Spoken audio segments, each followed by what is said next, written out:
좋은 아침입니다. 오늘 우리가 함께 경건의 말씀을 나누겠는데, 오늘 나눌 말씀은 신명기 15장 1절에서 11절까지 있는 말씀입니다. 어제는 우리가 11조에 관해서 말씀을 나눴습니다. 즉 그것은 우리 인간이 살아가는데 부에 대한 개념이 온전히 확립되어야 합니다. 모든 목적을 이루는 데에는 기본이 굉장히 중요합니다. 거기에 대해서 우리가 어떤 원리를 갖고 사느냐가 굉장히 중요하죠.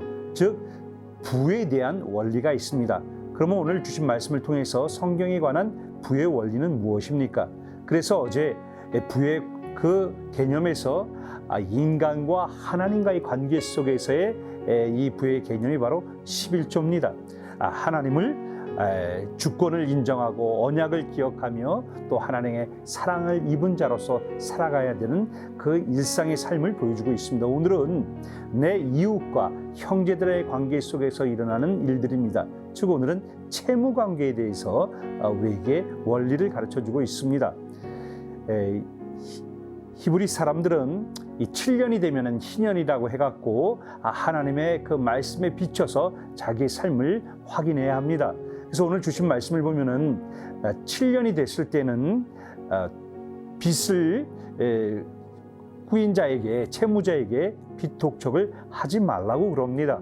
그래서 그 이유는 그렇게 도촉하지 않음으로 말미암아 그 사람도 회복할 수 있는 시간을 주고 빚에 쪼달리지 않도록 그렇게 배려해 주는 것입니다.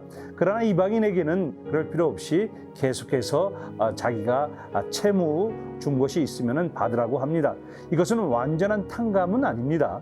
이것은 7년마다 빚진 자에게, 채무자에게 그도 회복할 수 있는 기회와 그 삶을 보살펴 주는 것입니다. 이것은 굉장히 중요한 성경적 부의 원리입니다. 하나님은 오늘 우리에게 이 원리를 그렇게 진행하라고 합니다. 그 이유가 첫째로 4절에서 6절에 있는 말씀을 보면은 이럴 때 하나님께서 우리에게 땅을 기업으로 주셨는데, 여기서 기업은 우리의 비즈니스를 얘기하는 것이 아니라 하나님이 주신 유산을 얘기하는 것입니다. 하나님이 주신 은혜로 주신 복을 말하는 것입니다. 그 복을 반드시 받는다고 합니다. 환난과 역경과 전쟁이 일어날지라도 꾸어주면 꾸어줬지 꾸지 않는 사람이 되고, 또 어떤 환경 속에서도 통치를 받지 않고 거기에, 즉 이 말씀은 거기에 구속되지 않고 살아갈 수 있는 은혜를 주신다고 약속하십니다.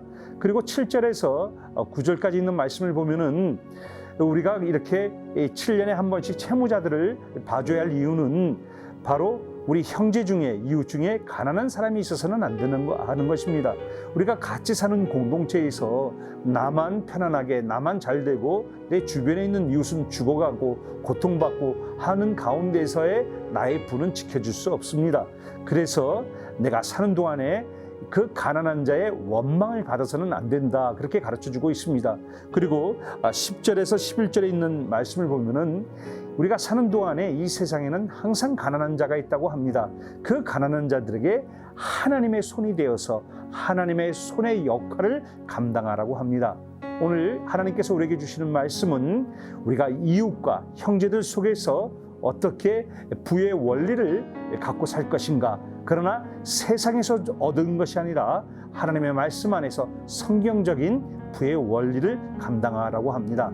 오늘 이 말씀으로 여러분들, 우리가 사는 동안에 이 말씀에 순종해서 하나님의 정말 기업으로 주신, 그 유산으로 주신 우리의 축복을 넉넉하게 풍성하게 활용하시기 바라고, 또 우리 주변에 우리의 잘됨으로 말미암아 가난한 사람과 고통받는 사람들이 우리를 원망하지 않게 하고, 또 우리가 하나님의 능력의 손이 되어서 다른 사람들을 배려해주는 축복의 손이 되시기를 주님의 이름으로 축복합니다.